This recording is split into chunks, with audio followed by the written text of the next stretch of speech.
We love you, everyone who watches on YouTube. We also give a special welcome to listeners of our new mini podcast, Practically Culture Breaking Bad, which you can find as its own feed on iTunes and on practicallyculture.com. We're recording this just a little bit after the episode ended, and to be honest, I don't know that's enough time to do it justice. My thoughts need to cook a little bit, I think. But we'll do our best here. Maybe as we talk through it, I'll develop my thoughts better. Okay. I'll say, though, first, my gut is a big old WTF, Bob, but not necessarily in a good way. Really? Okay, tell me Um, more. well, I don't know. I was just sort of rambling, haven't had time to really prepare. But what's your gut? Did you like it? Not like it? That like and not like is not the right spectrum for this episode. This episode affected me. Let's just put it that way. It Okay. it it worked for me on that level of like wanting to throw up after watching it, which is I think what they were going for. Mm, Um, mm. and there was so much packed. It was the densest episode in all 5 seasons. Maybe that's too much of a superlative to go extreme like that, but I swear this was like a whole season in one episode in terms of all the stuff that happened that normally happens over a long period of time. Um, I think that's fair, yeah. So, I mean, it has a lot of cool things in it, that definitely. To start, we see Walt and Jesse back in the old days. Walt rehearsing an early cover-up lie to Skyler there in his underpants in the same place. There's now a shootout. I think there's some poetry there, actually, how the destruction of his family started right there with that first lie, and Walt's been lying to himself about it ever since. But from the moment he did that, his family was going to be destroyed. yeah, and it was a great juxtaposition just to see how far he's come because it sort of threw back to like, oh yeah, that's how it started. It seems so like relatable and innocent back then, and now it's like, what happened? Stop the train. Right. But we return to the shootout. But by the time we really come in, the dust is settled. Hank's hit. Gomi's dead. And at least that's a nod to some plausibility to start off the episode here. Yeah. Walt starts screaming at Jack not to finish Hank. He's family. He's family. And that's my first eye roll, Bob. I still don't understand why Walt has these lines that he's drawn, and then Hank's on the inside somehow, and Jesse's so clearly on the outside, without a second thought. Well, that didn't bother me much just because I feel like part of Walt's narrative is justifying himself in a way that makes sense to his own immediate family. Maybe less so Skylar now, but still, for instance, his son, Flynn, Walter Jr., and having Hank die can never be justified or explained, like ever, to anybody who he theoretically is doing this stuff for. And I still think there's a piece of him who thinks he's doing the right thing for his own family, and Hank dying would shred that. Whereas Jesse dying, although he's a human life too, it's not nearly as meaningful to Walt maintaining his relationships with his wife and children. So it's like the family of my family is my family. If that makes Exactly. any sense. Yeah. Okay, so maybe that's what Walt's going through. I mean, I'm still trying to make sense of this as we just saw it. One of the best lines, though, I think this whole episode was when Hank says to him, "You're the smartest guy I ever met, Walt. But Jack made up his mind 10 minutes ago. Basically, this has already happened. Nothing you can do now is going to change it." And that definitely seems to be the theme, or one of the themes of these last few episodes, that Walt is trying to change things that have, in essence, already happened, that are not going to change. But Walt can't see it. Yeah, I mean, Walt's out of control. He's messed up too many times at this stage, and I agree with Hank. I don't think there was any way for Hank to survive, and so Hank having his last "go fuck yourself" moment. That's as good as he could do with the situation, the hand that he's been dealt. And by the way, this sort of ruins my original hope and dream, which I know was kind of ridiculous anyway, but let me just throw it out there from one of our previous episodes where I was like, wouldn't it be nice if, Walt gets what's coming to him, but somehow his family still gets to live happily ever after? Of course, that's not very Breaking Bad of me to want or to assume could even happen, but if after this episode, that's totally not even possible. So, Yeah, yeah. that is true. So, yeah, Walt is certainly spiraling. Then my next eye roll. Why did he give up the money? I mean, that had no chance that it was going to work. Why did he just volunteer? There's so much money there. Um, Right. I don't know. I thought it was odd that he gave it all up, and we can talk about maybe what's going to be one of your next eye rolls, which is the fact that he got some of it back. But I'm surprised he didn't say like I'll split it with you or something a little more characteristic of people who have a lot of money. Because even if he were to live and get out of that alive and have everything work out, having zero as a result, especially as far as Walt has come, and it's been all about the money since there's nothing left at this point. Yeah, just giving it all up as his first negotiating tactic seemed a little too extreme. I don't know. Well, I didn't think he like offered it to them and gave it to them as a quid pro quo, but he told them it was there. That seems to be the mistake because they're the ones with the guns. Walt has no bargaining position, so of course they're just going to take it if it's just sitting there. They know it's there and they have the coordinates. Oh, that must be what this is for. Let's look. But why did he mention it? They just had no hope of saving Hank. Yeah, I think it's just in the moment there wasn't much else to do. But I want to say one thing that bugged me a little bit is I thought Walt would have been smart enough to have some money stashed somewhere else on the side. I mean, isn't this like, you know, Life of Crime 101? You don't put all your money in one place. Yeah, I agree. That's in the category of stupid things that Walt has done, even when he's supposed to be, Heisenberg, super brilliant, outthinking everyone. But to be honest, well, I was going to say that for the most part, I thought that the bizarro Walt that I just do not understand. This isn't the Walt that I've been given for 5 years. I was going to say that ended at that point, but I think there's another part where I don't quite get it later. But I don't mind that they gave him a little bit of money because they may still want to keep the relationship going. Because if he ever cooks for them again, I don't know. I think it was okay. They did get like $60+ million. Yeah. Anyway, but then we start with some good scenes, I thought. So Walt, he runs out of gas on his way because his car took a bullet that makes his tank leak. So he leaves his car and he rolls his barrel through the desert with an old-timey country song playing, and he buys a beat-up old truck for a stack of cash. I just aesthetically, the music, the him walking there, I thought that was cool. And Absolutely. then another great, and this is what you were talking about, another great classic Breaking Bad stomach-turning scene was when Marie comes to the car wash smirking, right? She Yeah. tells Skyler that Hank arrested Walt when that's only half true, but they don't know the difference. People playing their hands, even though their hands are what they think they are, and Skyler looks like she's crushed. She obviously believes it. It's certainly believable. But then she says, "You got to tell Flynn," and they do. Right. And so this is another thing. I feel like the theme of this episode, Logan, as we discuss each of these points, is that we're going to be talking about the process more than the individual scenarios where people interact with each other, which is where I think the episode really shined, because we've been waiting for so many years for these people to have the truth revealed to them. I guess Flynn was the last one left, really, that was Yeah. in the dark. And I thought that scene was done very well, but then kind of the perfect timing of it in terms of when it happened in relation to where Walt was and how it happened. Maybe I'm not as happy with all these things coincidentally happening in this exact order, but then again, how else are they supposed to happen? I don't have like a alternative reality where it would have made more sense. It just felt like very rushed, maybe, or maybe that's the wrong word. Yeah, I guess it's happening, but we've got at a pretty high speed for everything here, so that doesn't bother me, to be honest. I'm going to go with what you first said, that the emotions were running high. I thought the actor R.J. Mida, I think that did a good job, more than I thought that old Flynn had in him, to be quite honest, as far as the way he reacted. Yeah, Freaking definitely. out a bit. This was the first scene of the episode, even though, Hank just died.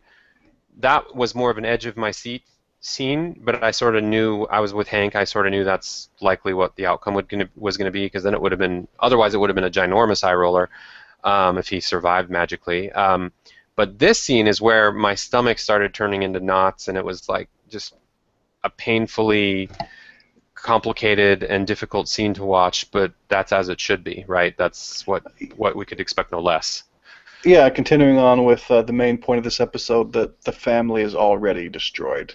That happened long ago. That happened the first time you lied to Skylar. This is Right. just a matter of time. I think that the show put that image together really, really quite well. So meantime, we see Jesse in a pit, bloodied, begging. But Todd, he's learning from Walt in some other ways. He's calm, methodical, and he has other plans. A meth lab with a picture of Andrea and Brock as motivation. Looks like Jesse's going to do some cooking again. But do you think Todd will work a deal for Jesse where he may not, where he may get to live? I mean, if Walt's gone, it makes sense that Jesse's the best cook in the Southwest. There's a lot of money in that.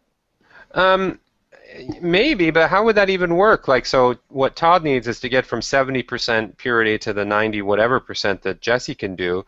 And what does Jesse have as, like, so far we've seen Todd as a pretty cold-hearted dude.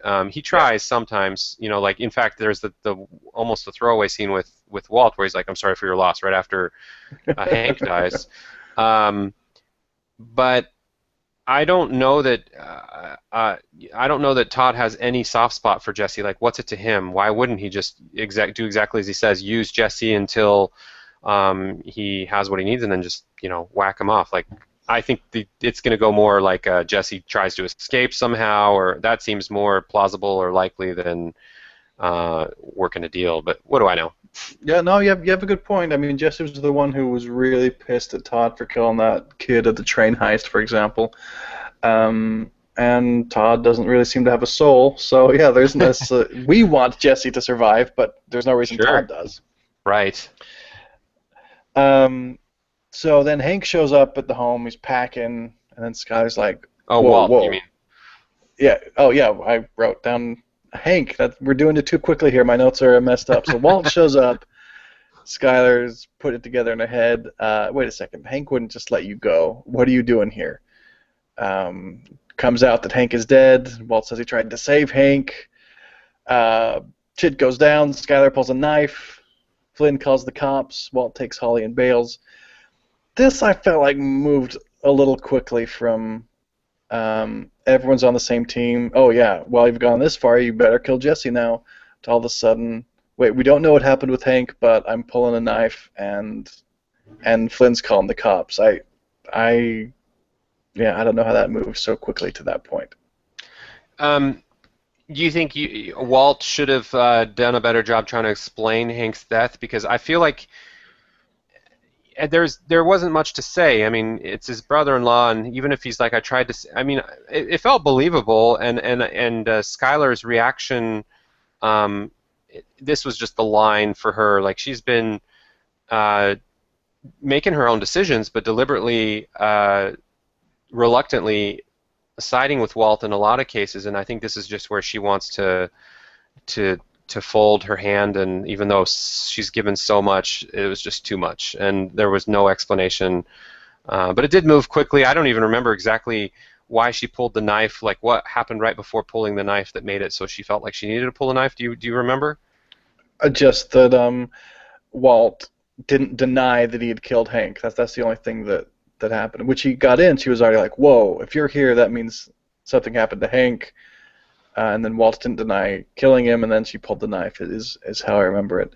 But she was just in a scene where Hank was the one who ruined everything for her. When Marie told her that Hank had arrested Walt, I thought. But all of a sudden, she's super sympathetic to Hank. Oh, now I'm going to choose Hank over Walt, even though they apparently had a showdown and Walt won, and I was on Walt's side before against Hank, but now I'm switching sides. I don't know. Yeah. So much so fast, it's hard to say. I will say that all the acting and the way it played out, again, we're discussing the logistical flow, but the actual scene itself, as it played out, it still worked for me pretty well, and I was, white-knuckling it all the way through, like, whoa!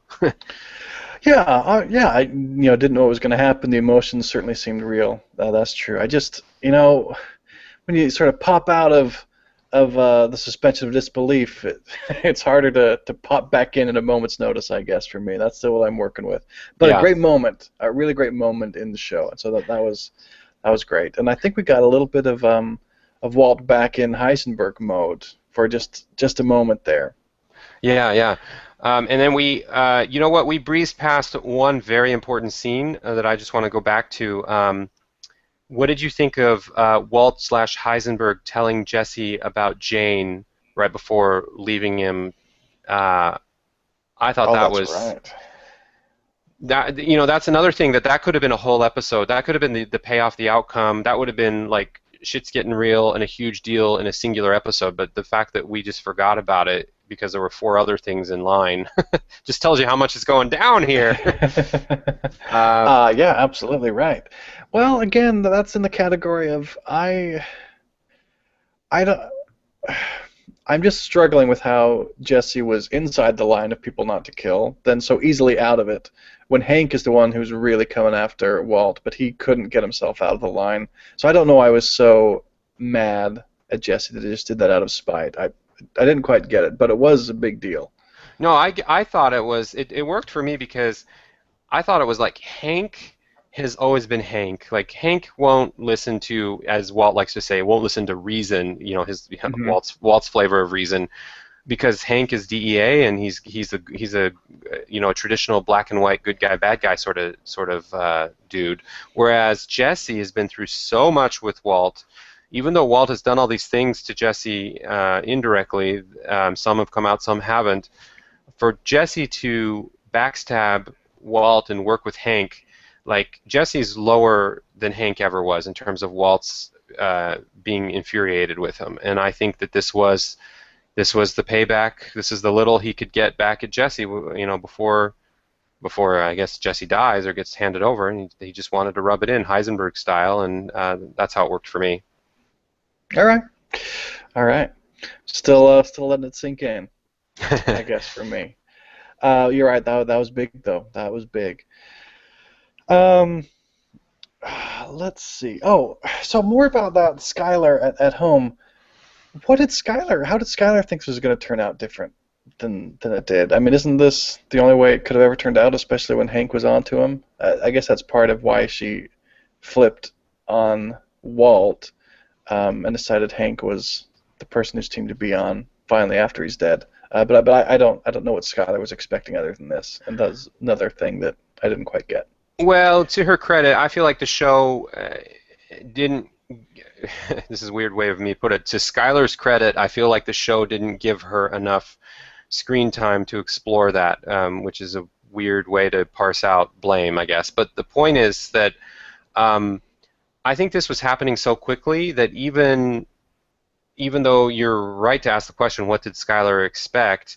I think she was still processing what her next move was going to be. She had just barely decided to go along with Walt with this DVD they made and kind of do this stalemate, buy them some time. But I don't think she was like done, and like therefore we solved it. Like I think she still was pondering how to move forward from here, if they were all going to move to Iceland or who knows. I'm just making stuff up, but I think before we got to see any of that, which I would have liked to have seen actually, we just fast forwarded into like, oh, there's no time for that. Hank was clever enough or Walt was dumb enough for the next phase to happen so quickly.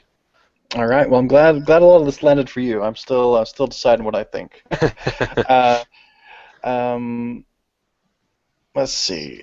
Oh, well, and then Walt, of course, grabs Holly and leaves her at the fire station. That could have gone worse.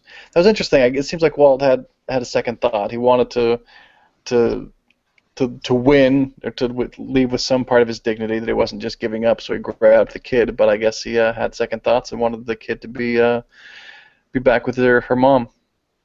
Yeah, that's as best as I can tell too. This is where maybe I'm a little more judgmental or on the fence because it was a little bit of a cheap trick in the sense that it heightened the anxiety and emotional roller coaster of the moment, and didn't. It's kind of a little bit of a sideshow, but then again, I can see how it makes sense in an irrational move. Like he's been doing this all for his family, and Holly's the only untainted, pure person to be influenced or manipulated still. And I can see how that's something he really wants to get, but it only takes him a few hours to realize logistically. I don't know. It just doesn't feel very methodically Walt-like to have an indecisive moment on such a big issue within the same couple of hours. Yeah, well, except this new Walt that no one knows. Well, But I thought that at that last phone call with Skylar, I thought we had some Heisenberg back, where he asked if there were police there. She said no, but I think he didn't quite believe her or was certainly cautious, unlike when he was talking to Jesse and spilling his guts. Because this time he was able to both be really mean and bitter and nasty to her without really admitting anything at the same time, as far as evidence goes. yeah, yeah.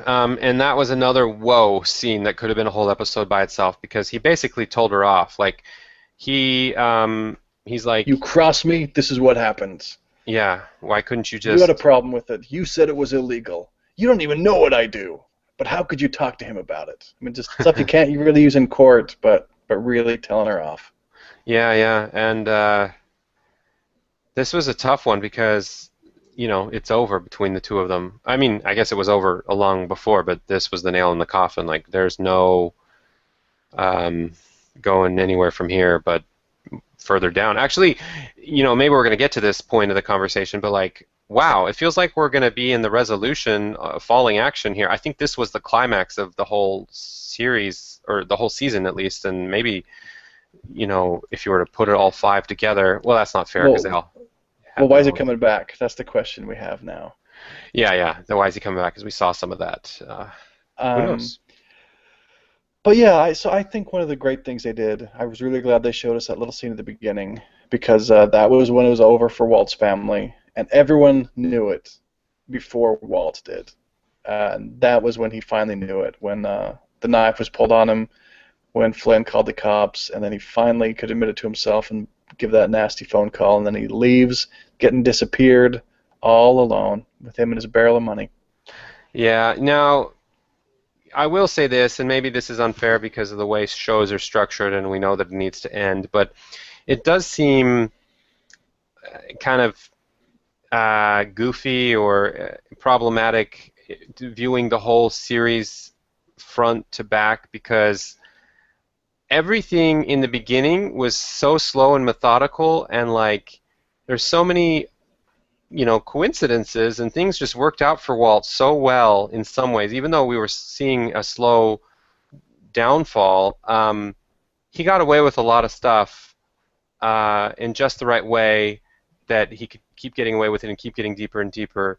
And then, like, we're seeing like the exact inverse of the first four seasons happening in like one episode in the fifth season. So it was a little jarring. Like, it was almost too much to see the exact inverse of such a long, methodical, thought-out fall to, a complete reversal of that, the complete undoing of that to where he just loses everything in one foul swoop.